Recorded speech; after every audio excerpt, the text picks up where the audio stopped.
of Drake First Gen Bulldogs, and we're here with some First Gen faculty, staff, and students, and we're going to talk about what it's like to be First Gen in celebration of National First Gen Day and First Gen Week. If we want to go ahead and get started, I'll pass it to our panelists to introduce themselves. Hi, my name is Lisette Villalba Torres. I'm a senior studying international business and international relations from Beloit, Wisconsin. I'm Wendy Mobley Buckstein, and I'm an associate professor of pharmacy practice here at Drake. And I'm originally from Minear, Illinois, but I reside now in Clive. Hi, I'm Lindsay Gilbert. I'm an adjunct instructor here in the School of Journalism and Mass Communication. And I'm originally from Marshalltown, Iowa, but live here in Des Moines.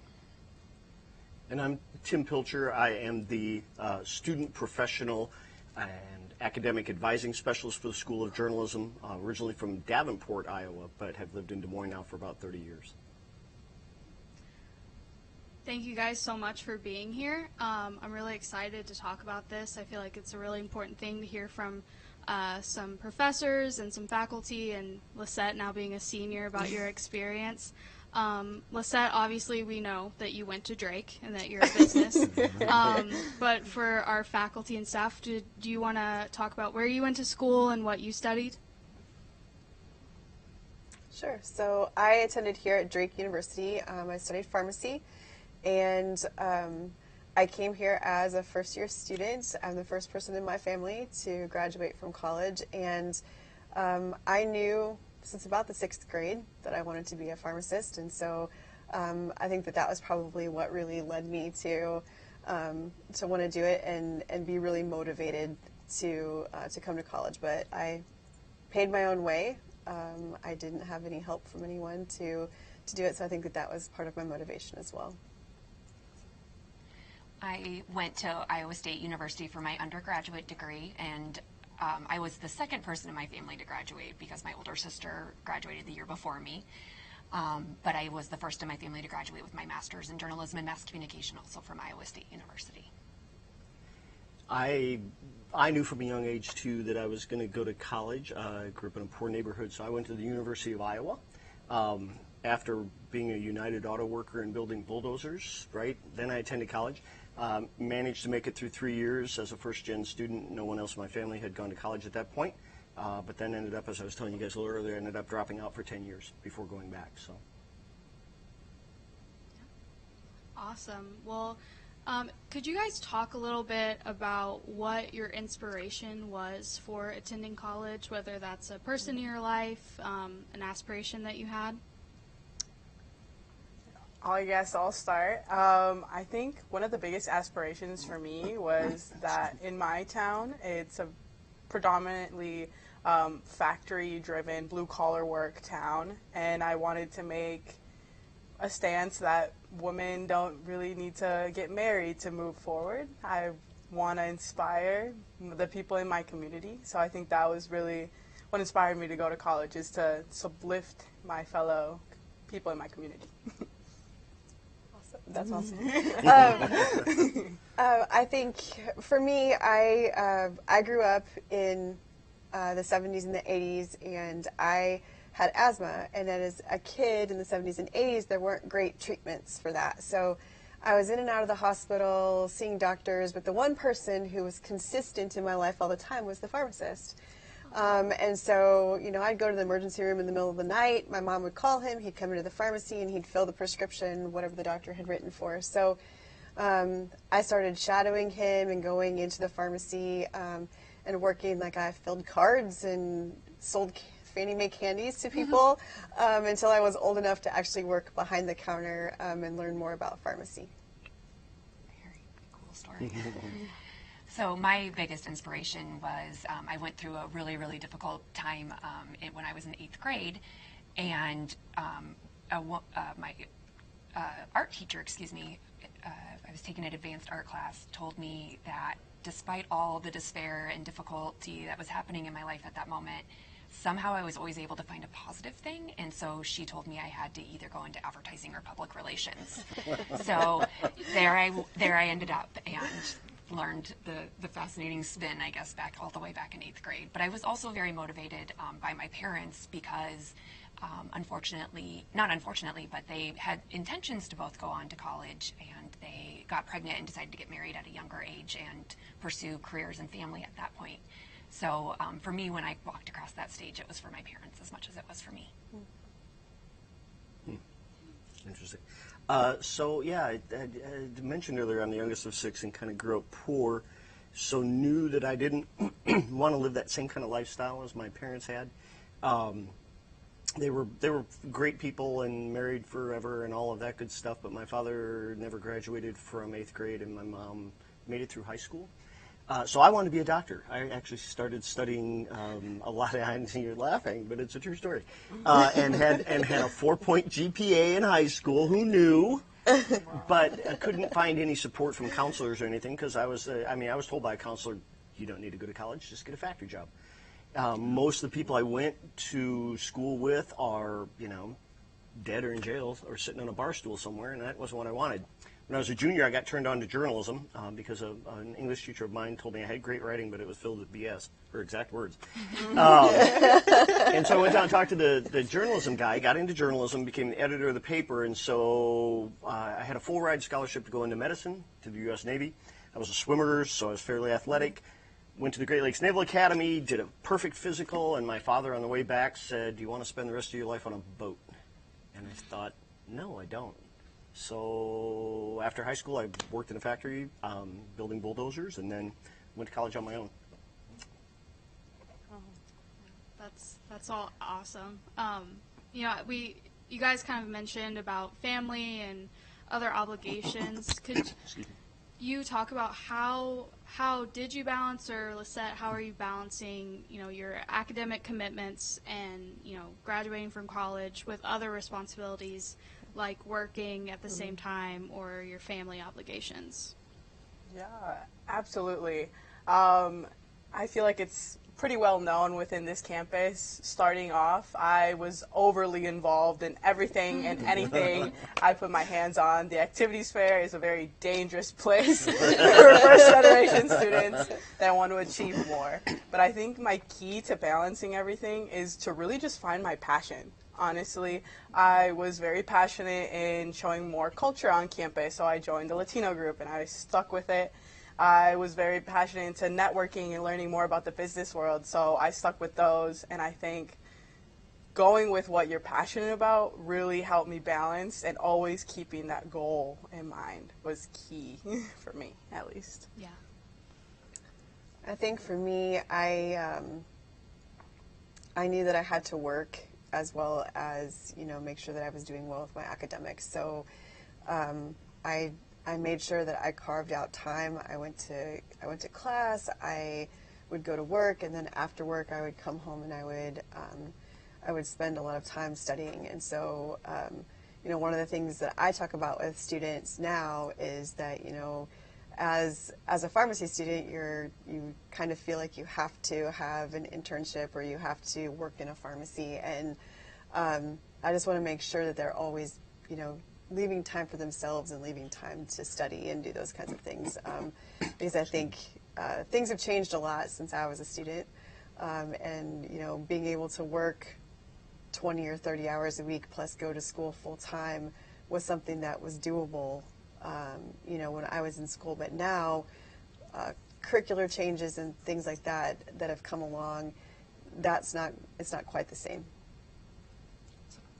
I would just really capitalize on what you mentioned there. I think the biggest thing for me is that when I was going to school, I actually worked 3 jobs. So I had worked almost 40 hours a week in addition to going to school. And so literally I worked and studied and went to school. I did have a lot of fun too. Don't get me wrong, Tim.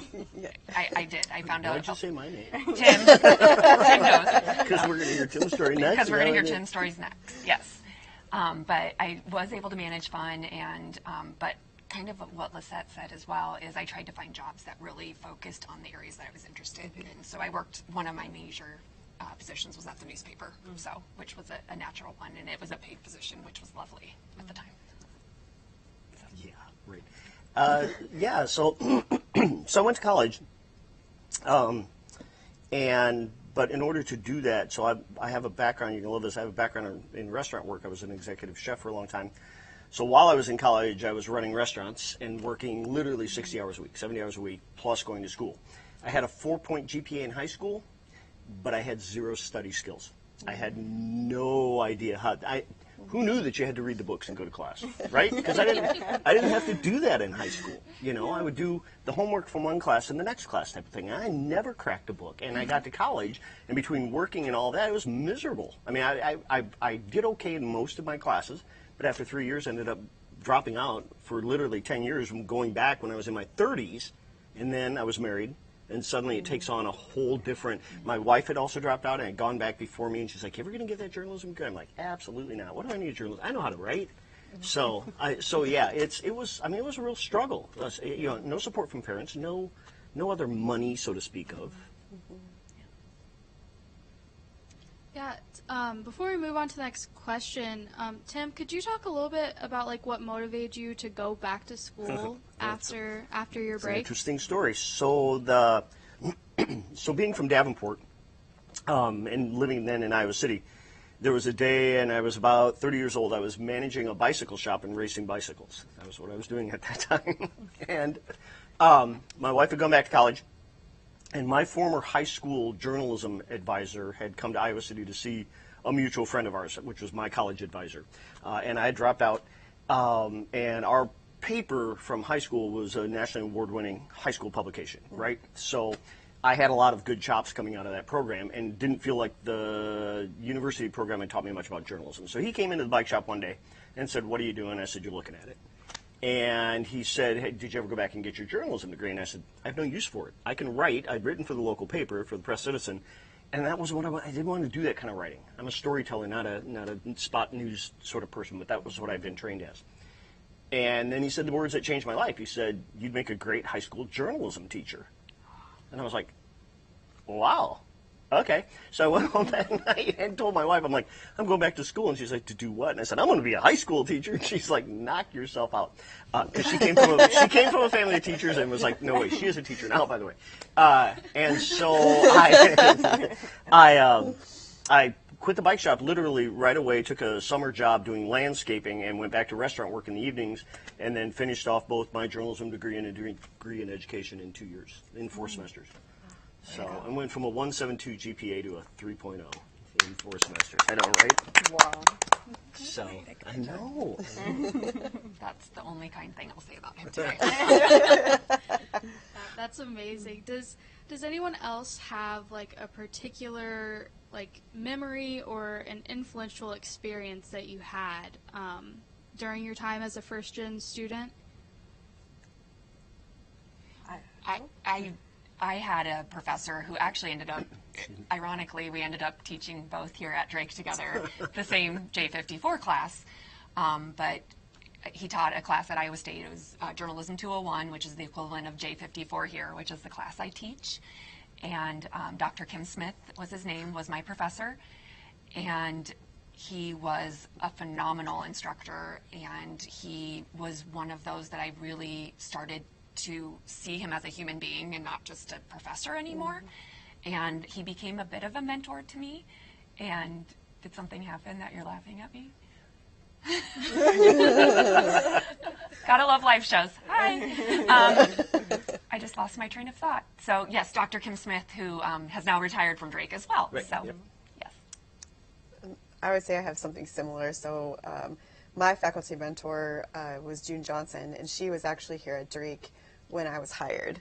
So so I got to kind of, I would say, as a new faculty member, study under her, and because I ended up taking over some of the coursework that she was teaching at the time. So I'm a diabetes specialist, and that was also what she was doing. So it was really nice to see kind of full circle, like as a student going to her and doing research with her, but then being able to come back and have her be my faculty mentor as well. I think for me, one of the most memorable moments would be now being a senior. I get to talk to a lot of underclassmen and freshmen through my orgs, and having them come up and just having that one-on-one talk of, wow, like, you really did it, you're about to graduate, or you're in this position, like, it's nice seeing a first gen there. And you don't realize how much we really impact, like, other first gen students. Like, I don't know about you guys, but right now in college, I have huge imposter syndrome. I just feel like everyone knows that I'm a fraud. And knowing that that's just not how other people perceive yourself. Other people perceive you as very successful, as, like, inspiring even. And it almost, like, makes it worth it, you know, the struggle, like, making new ground for all other first gen. A few of you mentioned, you know, mentors or people that you talk to. I feel like, and Lisette, I feel like you might agree that we hear a lot coming into college that it's important to find a mentor and, like, find someone that you can talk to. And I think even, you know, whenever I came to college, I was like, I have no idea how do you get a mentor. So could you guys talk a little bit about how you found your mentor, and any advice you'd have for someone that's looking for that connection? Can I start? Because I really want to emphasize that I think it's so cool that the First Generation organization and the office that's working with the First Generation students has started that First Generation mentorship program. So all first years who entered as First Generation students who wanted to were signed up and paired with a mentor. And so as a mentor myself, it is phenomenal to get to know these young people and to get to meet people outside of my school and students who I wouldn't necessarily know on a day-to-day basis. So I think it's phenomenal that that program has been started, and kudos especially to Erica and Armin for starting that organization. So I guess I would say, you know, find someone, a faculty member, an older student, whoever it happens to be, that is doing something along the same lines or has some similar passions, you know, that that you maybe identify with. You know, those are the kind of things. And I would say as a faculty member, I look for that in students too. You know, and looking for, you know, Armin is my advisee, and that's one of the things I think sometimes is, for me, is like I'm always asking him about, like, you know, tell me more about this or tell me more about that, you know, and then also sharing, you know, some things with him. So like we were talking about this yesterday, we were talking about this panel, and I was like, well, did you know that I'm a first gen student? And he's like, no, you know. I was like, yes, you know. So I think, you know, sometimes we don't share some of those things, you know, and getting to know one another. Sometimes there are some things that you kind of maybe overlook, but like, because I think as faculty members, you see us as like what we do in our professional life, but, you know, perhaps we also can, you know, find things that we all are interested in that are like outside of the professional side of things too. Is it? Go ahead. Oh, I think my biggest advice to finding a mentor would be to put yourself out there and talk to everyone and anyone who's willing to listen. I found one of my mentors my sophomore year in my economics class that I was failing. And I was very intimidated to go to a professor and tell him, like, help me, I'm struggling, I don't know what to do, because it puts you in a very vulnerable position, especially as a first gen, where you can be very prideful and not wanting to show your weaknesses. So I think just going up to anybody, no matter the circumstances you may be in, the professors here are really, really, like, encouraging and want to help you. They're not your enemies, they are here to help you, and I cannot emphasize enough to, like, do not suffer in silence. Do not make my mistake. Right. We're here to help you succeed. Exactly. See? Well, I used to tell my high school students that, my seniors especially, since I dropped out and gone back, that one of the things that you have to do, especially at a large university like Iowa or Iowa State, is you have to get to know your professors, because they're not going to get to know you because you're literally sitting in a lecture hall with 500 of your closest friends, right? So I would say, look at their office hours and stop in, and that does a lot of things. One, it helps them connect with you, but two, you become a face and not a number, right? Here, I don't think we have that problem. I mean, here you've got, you've got a good, it's an 11-to-1 ratio of faculty to students, and you've got academic advisors who are always open to talk with you about whatever. We've got, I mean, it's just, I think it's, I always wonder if I had gone to a private university as opposed to a public college, if I would have had a different, because you really have no, even though I had someone that I knew from high school as my advisor in college, he never really advised me on any, I mean, he didn't really advise me on anything, right? Not even what the classes to take necessarily. And I think that's a lot different here. I mean, I think everybody's very involved and not over-involved in their students' lives. I mean, I have students come in all the time just to talk. Yeah. They don't want class. They just want to sit and chat. Okay, cool. Yeah. I think a big problem and something that we talk a lot about in the student org is that as first gen, you don't know what you don't know, and that's a big struggle. Were there any things that in your time at college that you realized that you didn't know and you needed to learn about that you hadn't even thought about that you could share with people that they might need to start looking into? I'm gonna go back to what I said a little earlier about who knew that you had to show up to class and read the materials. I mean, you laugh, but when you're coming from A, nobody in your family has ever been to college, B, you've never had to do any work in high school, and then suddenly, there's this expectation of knowing the material. Right? Before class. Before class, right? That was like a totally new thing to me. I'm like, because I never had to do it. And we laugh about it, but it's if you're a first gen student, and even a lot of students who aren't first gen, they get here, and college can be such a daunting experience. Yeah. But because I was older when I even first went to college, I felt I was cocky. I've always been cocky. I was cocky. Nobody could tell me anything until you realize, like you said, you don't know what you don't know, and then suddenly, chaos ensues, and you're like, now what? So that's just huge. Yeah, I think it's really important that you're finding the people in your individual school or department too. And one other thing I wanted to say first and foremost, sorry, before I go on any further, is please know that it is okay, and as a professor, as someone who instructs in the college world, it is okay to go to college and not know what you want to do. Right. Please do not hesitate with the idea of entering undecided. Don't you feel that you have to declare something because everybody else is. I will encourage all three of my children to pursue college as an undeclared major.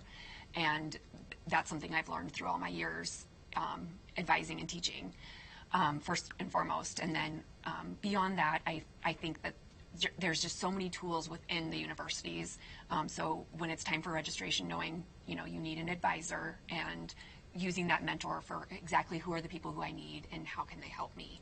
And that was, I think, the biggest thing is that our advisors would probably have done the stuff that we do here at Drake just naturally, but we didn't know to ask them to help us do those things. And so ask the questions. Don't hesitate to say you don't know. And you actually will. I learned so much every single day because I admit that I don't know something. And if you don't know, by the way, I stole my job from Lindsay, right? So she was the academic advisor, student support specialist before me. I was the Pilcher before Pilcher was cool. I just tell everybody my name's Lindsay.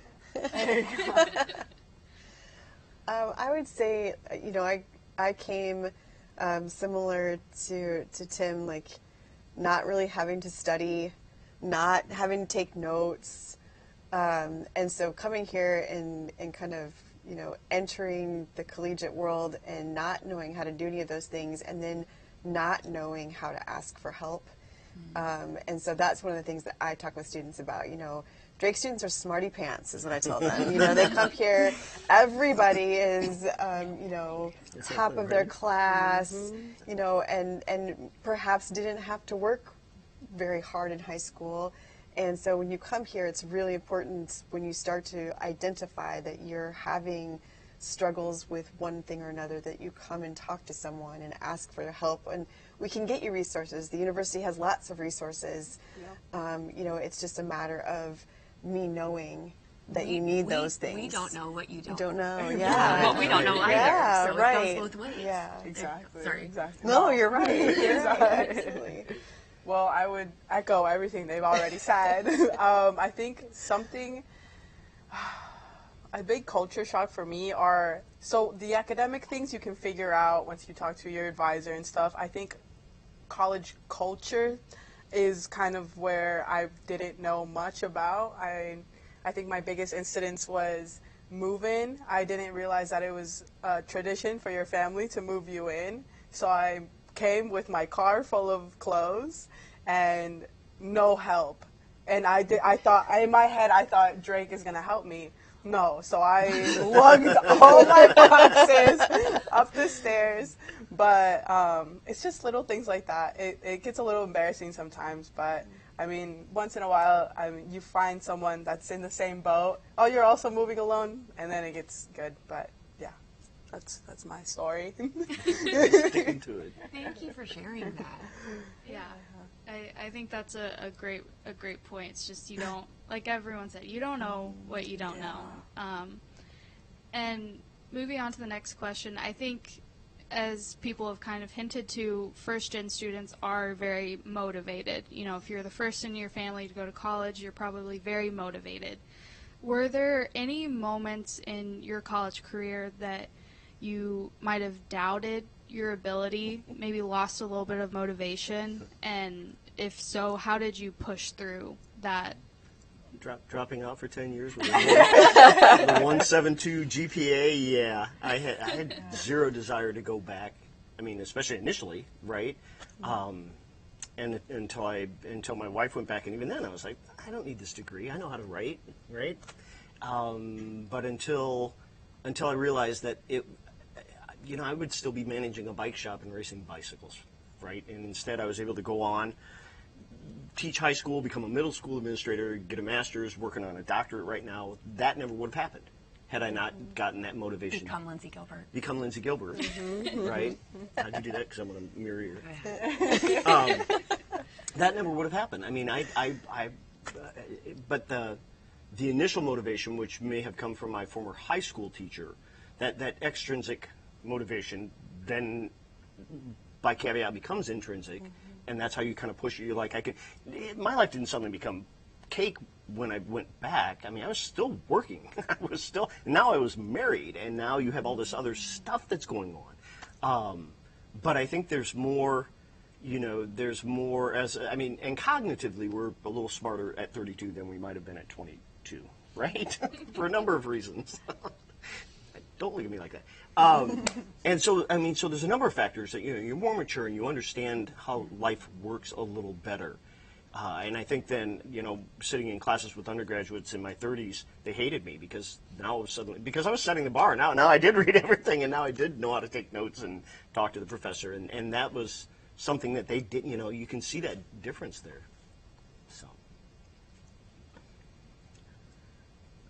Can you repeat the question one more time for me? Yeah.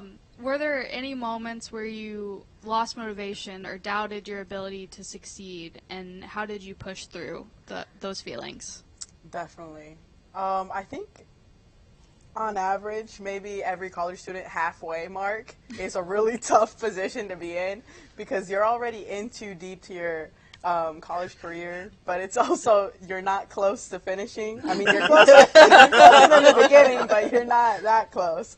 I think that's when I was really struggling because I was having harder classes, right? Still developing the study skills. And I think what really motivated me was, honestly, the start of this organization of First Generation Bulldogs, seeing that there are multiple people that are first gen. First of all, wow. And I think it's just having those conversations like deep down with those first gen students themselves and knowing that we're not alone and just kind of remembering my goals is really what motivated to keep going, and that even though might be not doing good right now, it gets better essentially. So, yeah, that's how I motivate myself. I guess I would say I joined an organization. So similar, at my time, we didn't have the First Gen organization, but I joined a professional pharmacy fraternity, and I was able to reach out to some of them and just be like, hey, I'm in a bad place. Can someone help me? You know, and so, and that was kind of how we helped one another. You know, maybe someone in the same, you know, year that you were in school could help you, you know, if you were struggling in a certain course or something like that. Sometimes I also found that there were people that I worked with, like at my work-study job, that also was in the same class that I was in, where I was struggling, and they would help too. So I'm a people person by nature, I guess. So, so I found my motivation by getting help from others, you know, and so I think that that's one thing that, like, I really had to overcome, like, trying to kind of hold it in. I had to go and ask for the help or ask someone to help me. I never actually did that as an undergrad, so it wasn't until graduate school that I struggled through undergrad. I'm not going to lie. It was difficult, you know, learning how to do all those things on my own, just even navigating the first registration by myself, you know, and not having anybody to ask those questions of my family and that type of thing. But it wasn't until graduate school was where I really felt that I wasn't good enough, or I wasn't going to be able to finish and continue on. And I ended up actually graduating a semester later than anticipated, which is, I don't know that I openly admit that to anybody, but because I needed to take a class, I needed to take a little bit more time with one class, and so I ended up finishing one more semester later. And I'm really proud that I did finish, and that I was able to finish strong. But that the motivation, I think, was just that intrinsically I knew that I was so close, and I knew that I would be the first person in my family to get my graduate degree, and that meant a lot and meant the world to me. So I think that internal motivation really helped too. I was going to say something you said about you didn't realize how many first-gen students there are. Yeah. Keep in mind, and 98% of all statistics are made up on the spot, right? Okay.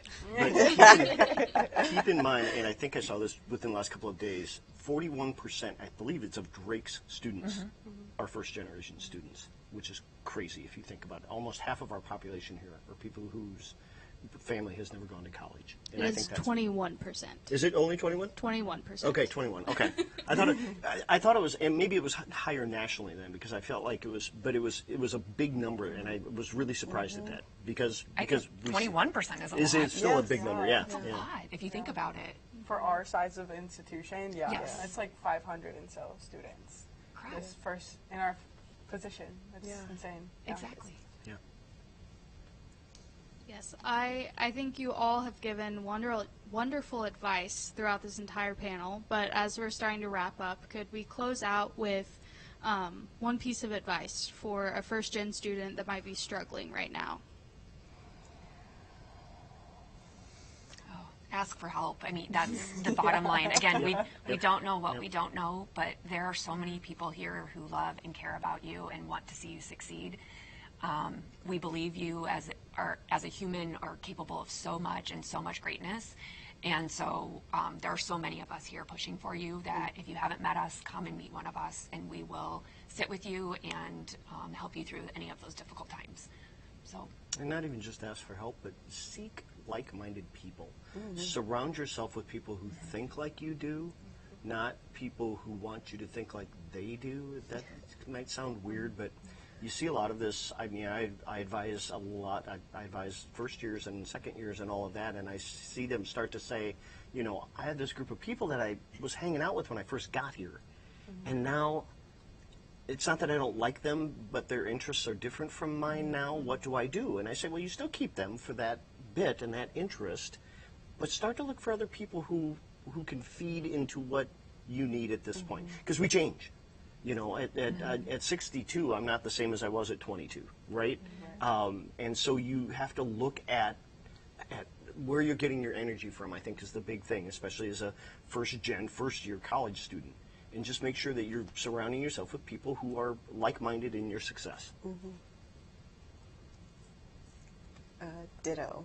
I think definitely asking for help. I know sometimes that can be the hardest part is asking for help, and so no, like to Lindsay's point, like we care. That's why we're here. Yes. And so we want to talk to you. We want to help you. We want to make sure that you're succeeding in the best way possible. And I think the other piece is like make sure that you're like you're expanding. I always say casting a wide net and having a lot of different friends that have different interests. I mean, I think when I was a pharmacy student at Drake, I think all of my friends were pharmacy students. I didn't feel like I had a lot of people outside of the school in the College of Pharmacy that I knew, just because we're also here longer than most students, right? So our program is 6 years. We come in as first-year students, and most of our friends graduate when we're the same age as Armin right now. Second-year students, second-year students in the graduate program. So I think that's also, part of it is making sure that you're, having a lot of different interests in keeping all of the different things and just kind of making yourself well-rounded, and not kind of focusing too much on, or tunnel vision too much on certain things. Yeah, definitely. I agree. The times two for all their statements that they said. I think what I would add is to never forget to dream big. While it may seem grim right now, we might be drowning in student debt. You might be working 40 hours a week and doing like an 18 credit hour schedule. It doesn't mean that your dream will never come true. Like, always dream, want more, think bigger. It's possible for us. I mean, look at them. You're right. So, yeah. Well, thank you so much to our panelists, and thank you so much for watching. And thank you to Drake Broadcasting System for streaming our panel. If you want to get involved with Drake First Gen Bulldogs, you can follow our Instagram at Drake First Gen, or you can email me, erica.sawyer@drake.edu. If you have any questions, if you want to get in contact with any of our panelists, I'm sure all of them would be open to talking to anyone. But happy National First Gen Week, and good night.